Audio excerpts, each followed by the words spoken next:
Is YouTube the new Guitar Center? I think the answer is yes. But let's start from the beginning. Since musical instruments have been around, the sales model has been virtually the same. You have a store, or you have a chain of stores, you have some that are privately owned. You had music shops to sell the musical instruments which the companies put out. And this was a sound model for a very long time, leading up to, I don't know, probably the mid to late 80s. But beginning in the mid to late 80s, you saw a change. You saw competition for the music stores in the form of mail order catalogs such as Musician's Friend. Musician's Friend and those kinds of catalogs were another piece to the gear puzzle. For the average consumer, you didn't have to go to the music store to know what was out and what new products and what new things had just been released. You could now be in the comfort of your own home with a catalog to know what all the new stuff was. And really, you only needed a music store to try out something that you potentially wanted to buy. That in and of itself is not a new model. That is how the entire Sears and Sears Roebuck's chain got their start in the early 1900s with the legendary Sears Roebuck catalog, and that was the only way that people ever got to shop for anything out in rural America. So in the 90s, you saw this big flourishing industry of catalogs. Suddenly you were getting catalogs from places you've never even heard from in the mail, and they had to compete with each other, and you saw some price wars. In the early 90s, a reissue Marshall 1959 Plexi was $8.99. It was awesome.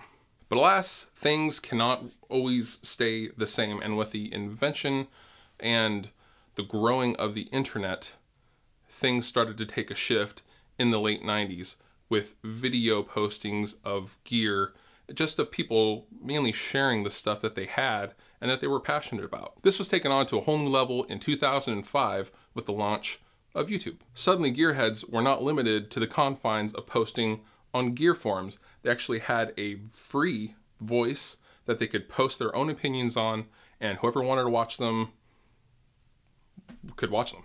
And along with this, you saw the emergence of the gear demo as we currently know it today. Guys like the Tone King, Rob Chappers, Ola England, and Keith Merrow all started posting these really high quality gear demos that helped us consumers make a more educated decision about our purchase. At the same time all this was starting to happen, the brick and mortar stores, as we have always known them, the music stores, the guitar centers, the mom and pop places, were slowly carrying less and less cool stuff.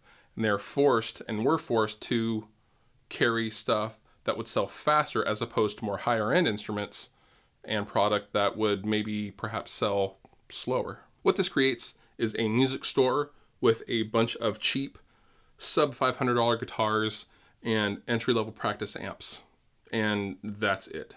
No longer could you find a super custom high-end Strat string brands other than Ernie Ball and Diodario, and so on and so forth.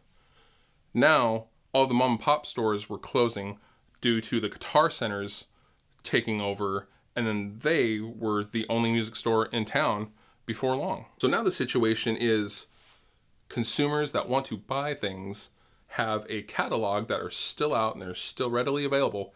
They have a list of cool stuff that they would love to know all sorts of things about. So they've taken to the internet and they go on YouTube and see if anyone else has that piece of gear and what they actually think of it. And thus we have the YouTube demo guy, myself included. Now you have fixed points of communication and actual product specialists, freelance product specialists that just are super gearheads that are knowledgeable and can actually add valuable real world input to the piece of gear that you are potentially going to spend your hard-earned money on. While at the same time, Guitar Center is not doing so good. The mom and pop stores are slowly kind of creeping back, but not really. And that just leaves us here in internet land. And forums are thriving. They're more popular than they ever have been. And YouTube is making people have careers centered around gear and launching them into whole other aspects of their careers that they would have never had possible. If you can think of one single piece of gear right now that you've bought in the last 6 months, what's the first thing that you did? You went on the internet to see what people thought of it, didn't you? It's okay. We all do it. So what does this mean for the future of demo guys and product specialists and demo videos? With everybody and their mother doing demo videos these days, I predict that the production values will just get higher and higher, and you will continue to see a cycle of demo guys and YouTube guys just go through these crazy career changes and join bands or get hired by companies to do what they formerly did for peanuts. And you'll just see this constant rotation of YouTube demo guys, and that's awesome that something like that can even exist these days. Anyways, I'm Fluff, and let me know what you think in the comments. Thanks for watching.